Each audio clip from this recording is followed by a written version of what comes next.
Okay, so I gotta make a whole video on this, breaking everything down. I'm literally in the middle of editing. It is 1 a.m., but Lygus is Iron Tomb. He is imprisoned on Amphorius, and he is trying to break out in order to use the anti-organic equation to take down Noose. Because the Lord Ravagers are all combining efforts, and Hoyo just showed off every single one. That's the main message. Spread the word. We gotta protect Droid Head. Now onto the video. Era Nova. The end of the flame chase and our entire goal from the very beginning of our journey through Amphorius. However, this does not seem to be the end of our journey in the slightest. You see, a new trailer has dropped and a ton of new information has flooded in, with many suspicions confirmed, but also raising so many questions that we have just got to talk about. As the pattern suggests, this will be a yapping patch, meaning that we will get a ton of answers to said questions.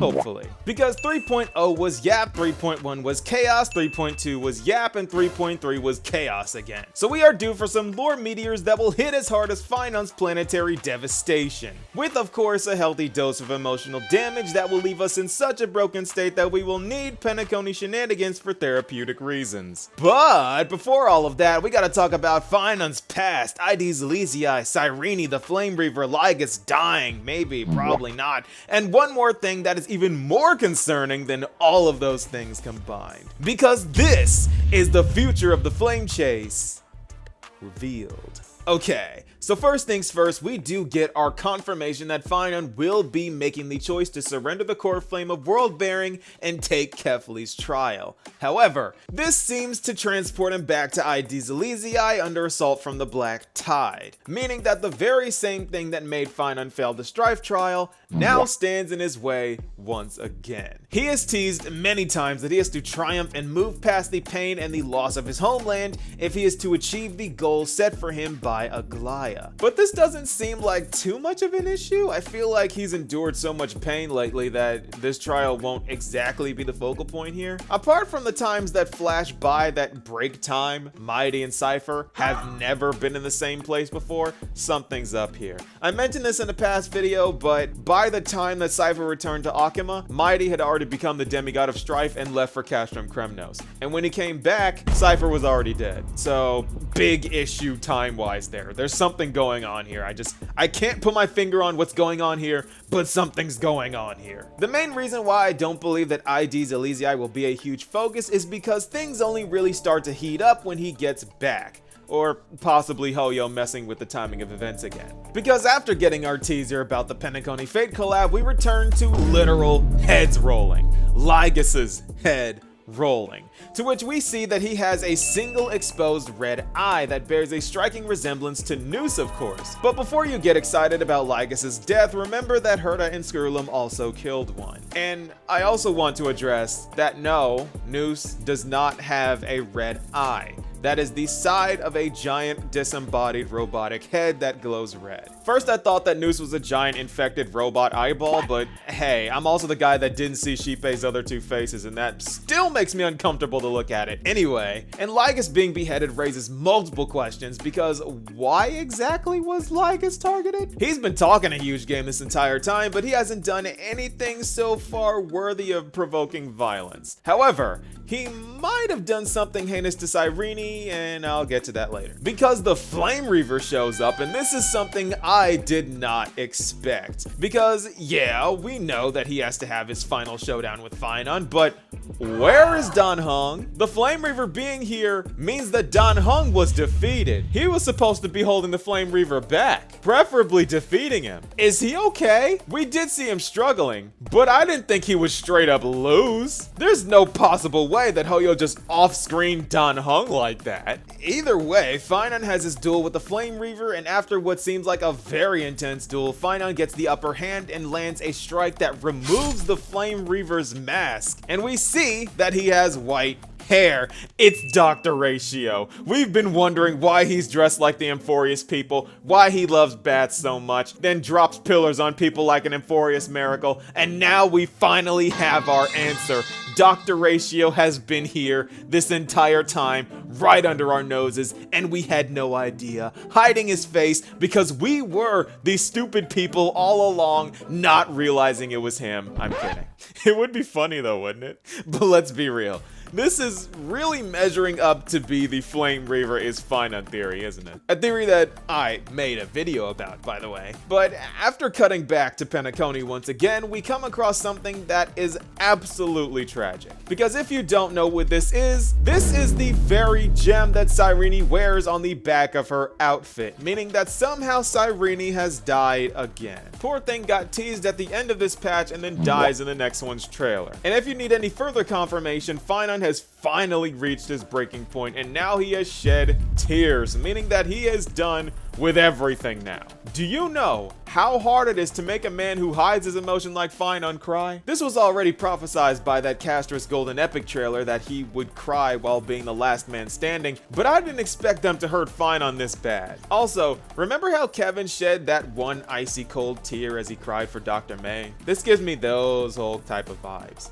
And that was the last straw for him. So I think this is the last straw for Phainon. So if there was anything left of the old Phainon, he's gone now. There is nothing left of that guy. But moving on, we see through Lygus' eye that Phainon seems to have landed a decisive strike on the Flame Reaver, defeating him. However, that's not his sword or even the handle of his sword. Something's up here too. The positioning is weird here. He seems to be holding the Flame Reaver sword's blade in his hand, but the Flame Reaver is down, so I'm not sure what's going on here either. Oh, but Phainon fighting a very corrupted version of himself is a very Kevin thing to do. That also happened in Honkai Impact 3rd. But then the camera pans to us, the Trailblazer, because we at some point joined Phainon instead of helping Dan Heng, which I'm starting to think we should have, and we are protected by this yellow hexagon barrier along with Mem, meaning that at some point Cyrene and Mem were in the same place at once, and Phainon goes full Nanook mode and hits a pose that I'm sure all of my fellow Fuhua fans know all too well,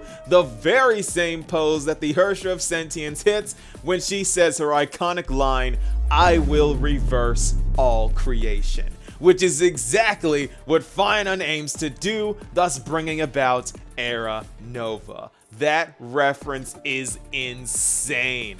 This story is such a love letter to Honkai Impact 3rd, and this is where this absolutely chaotic trailer ends, along with flashing some stuff that I don't even know how to address. But since Hoyo loves to throw lines around and misdirect us on the timing of events, let's try to decode this a little bit more real quick. Because there are a lot of things that are so strange that I just can't let go. Okay, so we walk in with Phainon, but that is impossible because Phainon already got teleported into the Vortex of Genesis alone by Trinan, and has his whole moment with Lygus and Cyrene, so how did we get there?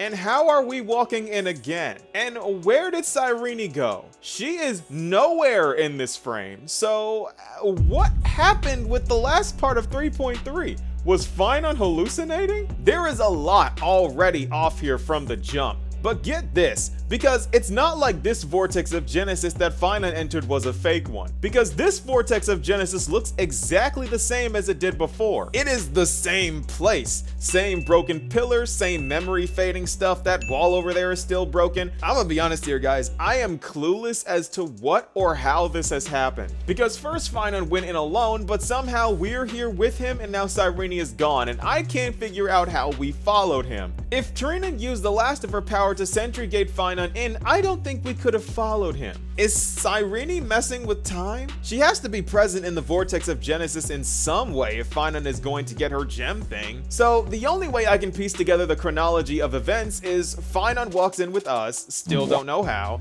takes the trial, stuff happens in the meantime, and Lygus kills Cyrene. So when Phainon returns, he snaps, kills Lygus, and the Flame Reaver shows up. They fight, Phainon wins, and the Flame Reaver tells him the truth of the loop because he is, in fact, also Phainon. To which Phainon decides to reverse all creation. Because in the Flame Reaver Phainon theory, I stated that the Flame Reaver is the Phainon of the past cycle, where the flame chase failed and having witnessed the miracle again, has been sent back in time corrupted by the Black Tide. And adding on to that, since we can assume that the World Bearer has the combined power of all the Titans, we can assume that in the Flame Reaver cycle they only got the core flames of World Bearing, Trickery, and Passage. I assume those two because the Flame Reaver has shown the ability ability to portal himself to and from places, along with copying Cypher's Coin of Whimsy speed power, and the clones, of course. And if the Flame Reaver knows that the world resets in an unsavable cycle, he would either try to stop the reset or stop the flame chase, because the world-bearing core flame seems to be the trigger for the reset. I'm